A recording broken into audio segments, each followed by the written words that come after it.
Why can't I sleep with as many people as I want to without being judged? When men do it, they're congratulated. Why?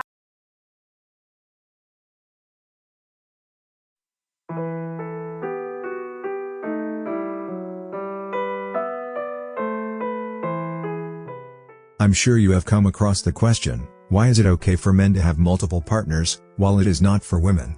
Or why is it okay for men to cheat, while it is not for women? There are some popular analogies used to address this question, including, a key that opens multiple locks is called a master key, while a lock that is opened by multiple keys is just a bad lock. A hunter who shoots many deers is a legend, while a deer that's shot by many hunters is just sloppy. And then there is the whole analogy of cleaning gardening tools versus cleaning the actual garden. Also, women possess greater control over sexual encounters, thereby playing defense while men play offense. Hence, a defense that lets in many goals is sloppy while a striker who scores many goals is clinical. Another perspective commonly highlighted in such discussions is the fact that gender is a complex interaction between benefits and burdens. For example, women get away with abuse or physical aggression and most people do not really think much of it. Women slapping or throwing objects at men is not an issue, it is actually glorified in media, especially movies, and hence some even do it in public because they do not even believe it is an issue. The man, at least as presented in movies and required by society, should not react in any way to physical aggression by a female, and if they do then they are petty or abusive. In short, it is acceptable for a woman to slap a man, but the reverse is wrong.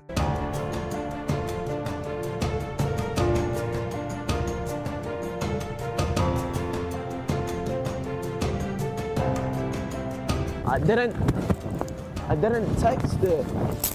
I didn't text her. I'm a man. I don't want you hitting me. I don't want you hitting me. I don't want you hitting me. I don't want you hitting me. I don't want you hitting me anymore. What are you doing? What? Go away. People are looking at us. Will you get your hands off me? Stop there. People are looking. What's wrong with you? Honestly, we're fine. Grand, thanks. Okay, because someone will call the police if you carry on doing that to someone. Okay. If I don't, someone else will. Okay. It's perfectly fine. You don't have to put up with that, Helen. Okay. Thank you. My office is there. You're definitely right. Yeah, I am. I'm grand, thanks. You're not even listening to me, that's what. Why do I push you like that? Because you won't on to me about any, you won't listen to me. Your family. I wasn't. No, you can't be. No, you can't be. Don't try and walk away. Stop. Listen to me when I'm talking. Don't try and walk away from me. Stop it. What the shit? Pathetic. You're so pathetic.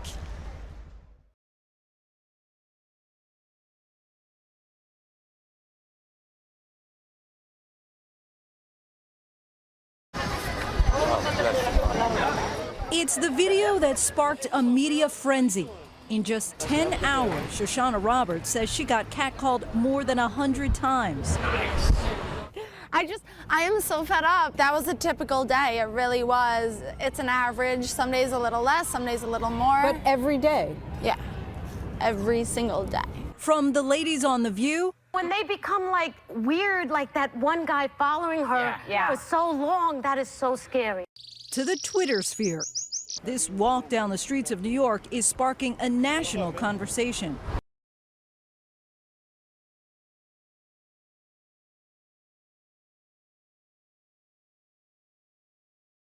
For the record, 70% of unreciprocated intimate partner violence is perpetrated by women, and female perpetration of violence is the strongest predictor of one being a victim.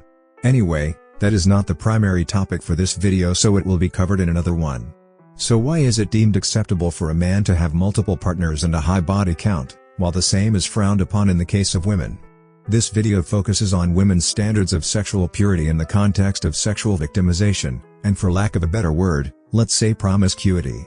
I'm sure you are aware of cultures, religions, and societies that highly value women's sexual purity. In sexual assault or victimization, women have for the longest time and still are advocating for the separation of standards of sexual purity. Particularly, in the context of sexual victimization, women's standards of purity are held way higher than men's. This has gone to the extent of widening the definitions of sexual assault and rape, only in the context of women. This is what UN Women defines as sexual assault. Some of these are valid, such as unwanted touching, while others just trivialize the seriousness of sexual assault, such as staring, which ranks way up there. Again, how you determine someone is staring at you without you staring at them is mind-blowing. There's also rape by intoxication, where if someone is too drunk to consent, then the resulting sexual activity is rape. While on paper anyone can be a victim of rape by intoxication, both men and women, such laws are only implemented for women. For instance, if two people are drunk, man and woman, and they engage in sexual activity, who sexually victimized who? Always, it's the man who sexually victimized or raped the woman. Even if consent was documented on phone, both were too drunk, she came onto him, and the act eventually happened, she was the one who was victimized. Again, even if she came onto him, drugged him out of the bar, went to his room but his roommates thought any activity was too dangerous because she was drunk, drugged him to her dorm room, and checked him in, and the act happened, she was the one who was victimized. Coming to think of it, can a man be taken to family court for child support, and he claims that he was too drunk on the night the baby was conceived to realize what was going on, and instead of being required to pay child support, the woman is tried for rape? Oh no, wait, even in instances of rape, especially statutory rape, men are not exempted from fatherhood. While rape is a common exception, especially for jurisdictions that criminalize abortion, for women, the same does not apply to men. The fact that women's standards of sexual purity are highly differentiated from men's explains why it is worse for a man to victimize a woman than for a woman to victimize a man. Literally, a woman could go on camera confessing to rape and it is not a big deal. What world does no mean yes? No means no. That goes with saying when I lost my virginity, a guy said no 3 times and I still hopped on it, so you're asking the wrong person. Can a man say no to sex? Can a man say no to sex? Can a man say no to sex to y'all? No. No? Not at all. No. Hell no. Fuck no. Shit no. He better not. Well, how come? Because I said so. If it's my nigga and he's saying no to me, bitch, and I want to I'm sucking your and we fucking at the end of the day. You just whipping it out. Bitch, yeah.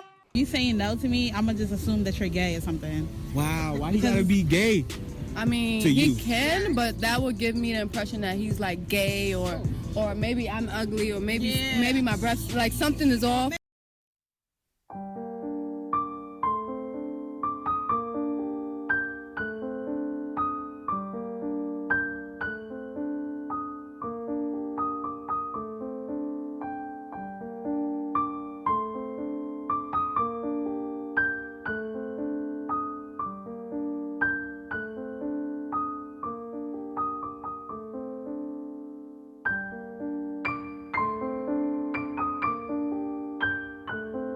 But flip the script and see the conversations that will be had.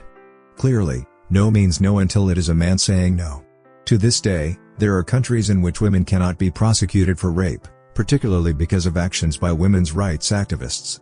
For instance, the Indian government bowed to pressure by women's rights activists in restoring the definition of rape to a crime that is penetration-based, and hence, only men can be perpetrators and women can be victims, with the opposite being impossible.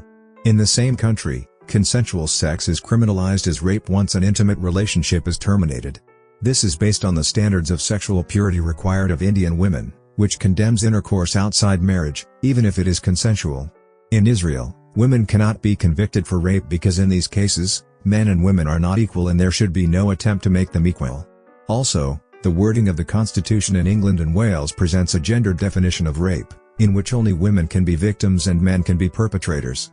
Men's low standards of sexual purity, which then translates to sexual autonomy, are attached to personal responsibility for all the sexual activities they are involved in, and that's why men being sexually victimized is not a big deal. When we get to having multiple partners, those who question why men are essentially allowed to have multiple partners and women are not, imply that women's standards of sexual purity should be similar to men's, or lower considering the power women possess in deciding who gets laid and when. If a man makes the decision of who gets laid and when, then it is called rape.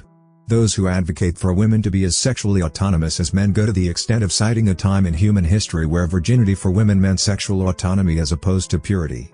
Now more women are leading the charge in ending monogamous relationships, primarily because of female empowerment.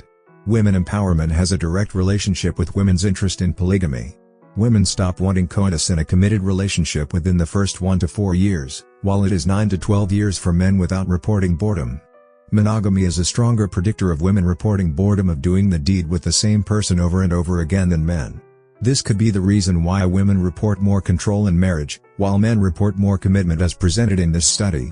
Wednesday Martin, in her book titled Untrue, Why Nearly Everything We Believe About Women, Lust, and Infidelity is Wrong and How the New Science Can Set Us Free, uncovered that women are more likely than men to ask for open and polyamorous relationships.